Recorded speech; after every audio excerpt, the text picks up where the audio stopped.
আর জান্নাতের গন্ধ কি পাওয়া যায়? সুবহানাল্লাহ। আচ্ছা, একটু বলেই দিই মাঝখানে। রাসূলুল্লাহ সাল্লাল্লাহু আলাইহি ওয়াসাল্লাম মেরাজে হঠাৎ সুঘ্রাণ। নবী সাল্লাল্লাহু আলাইহি ওয়াসাল্লাম বলছেন কোত্থেকে আসছে এটা? জিবরাইল আলাইহিস সালাম উত্তর দিচ্ছেন, এটা হচ্ছে ফেরাউনের মেয়ের চুল আঁচড়ে দিত একজন দাসী, যার হাত থেকে একদিন চিরুনি পড়ে গিয়েছিল।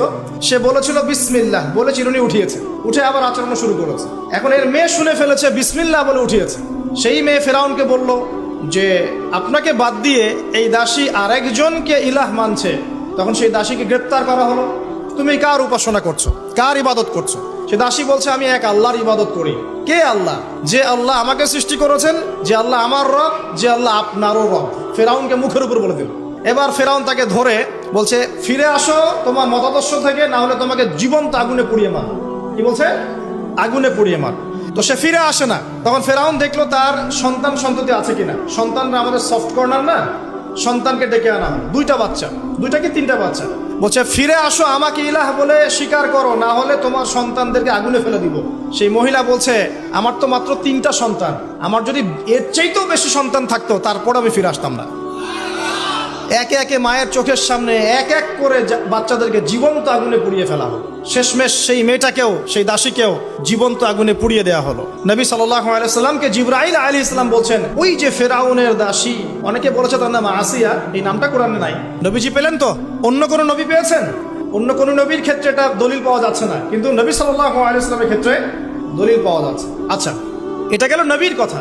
এই ঘটনা ঘটেছে মূসা আলাইহিস সালামের যুগে, আর নবী সাল্লাল্লাহু আলাইহি ওয়াসাল্লাম ঘ্রাণ পাচ্ছেন মেরাজে। চিন্তা করতে পারেন কত বছর আগে ঘটনা ঘটেছে, আমরা জানতামই না। কিন্তু যদি মেরাজে নবী সাল্লাল্লাহু আলাইহি ওয়াসাল্লামের কাছে সুঘ্রাণটা না আসতো। সুবহানাল্লাহ। এরপর কি? এটা তো নবীর ক্ষেত্রে কেন, সাহাবীদের ক্ষেত্রে কি হয়েছে? একজন সাহাবী যার নাম আনাস বিন নজর। কি নাম? আনাস বিন নজর। নামগুলো মনে রাখবেন। উহুদের মাঠে বিশাল যুদ্ধ হচ্ছে। আমরা জানি যুদ্ধের মধ্যে প্রথম দিকে মুসলিমরা প্রায় জয়লাভ করেই ফেলেছিল, কিন্তু একটা ভুল, অনলি একটা ভুল। কি ভুল?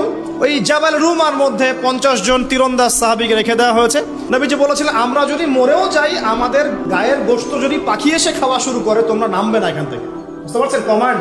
এটা হচ্ছে একজন নেতার আনুগত্য। কমান্ড, নেতার আনুগত্য কত বড় জিনিস দেখেন। তো যখন যুদ্ধ শুরু হয়ে গেল, হামজা রাদিয়াল্লাহু আনহু সহ অন্যান্য সাহাবীরা বীর বিক্রমে যুদ্ধ করলেন।